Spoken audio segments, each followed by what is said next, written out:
Okay, so this video is showing you the end of round one for the man hat. So the pattern states that I'm supposed to knit one, purl one all the way around. So I'm down to 4 stitches here, and I want to kind of show you the complications that come at the end of the round and the beginning of the next round. So I purled that one, so I'm going to knit this one.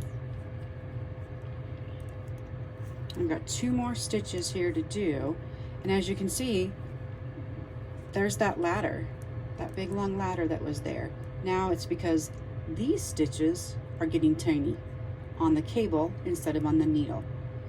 So then we just go all the way to the end, and then here in a second you're going to see that one piece of yarn is holding the whole hat together.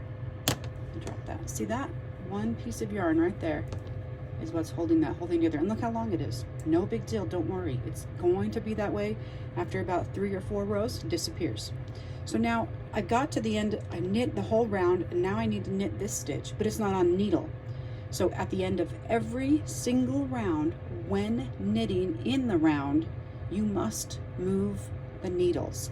It's not about turning, it's not about rotating, it's not about turning and starting on the other side. It is simply about shifting the needle through your work. So I was knitting, this was my right hand needle, that was my left hand needle I dropped. I now pull my right hand needle all the way through, and I just keep pulling. I've got a super long cable, so yours is going to be much shorter pull than that, until the left hand needle starts to enter those stitches. And then I just load those stitches onto that left hand needle so I can begin.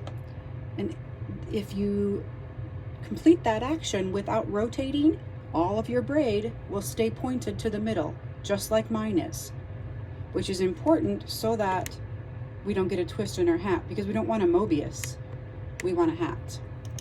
So now both my yarns are in the front, and my next round on the man hat pattern is knit everything. So I know my working yarn, I need to get it to the back before I start. So I'm just going to let go of that and hold on to this one. I'm going to move that cable in front, and I'm going to grab that working yarn and just manipulate it. I'm going to just take a second to make sure everything is where it should be before I begin. That way I don't have to wrestle later on having that working yarn stuck in the middle of my hat, which will just make things more frustrated.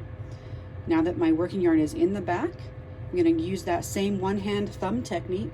Hold that cable with the thumb, let this one drop, and as you can see, mine's kind of pointing this direction, so I'm going to follow his cable circular pattern so that I don't have to wrestle with him. And now I'm beginning to start, I'm where I need to be to start my round 2. And my round 2 for this hat is knit everything. So I'm just going to do the same thing I did before and begin knitting, keeping it as close as I can so that I keep that little tiny yarn closed. Now I've knit 3 stitches, and I'm going to get this real close to the camera so we can kind of see here. Look how little that is. It just shrunk right up. It's just this little teeny tiny line now. These stitches got smaller, these ones took up the slack, and now our hat on the next round will be joined without these big long lines. So it's very normal and natural, and that's all we're doing. All right.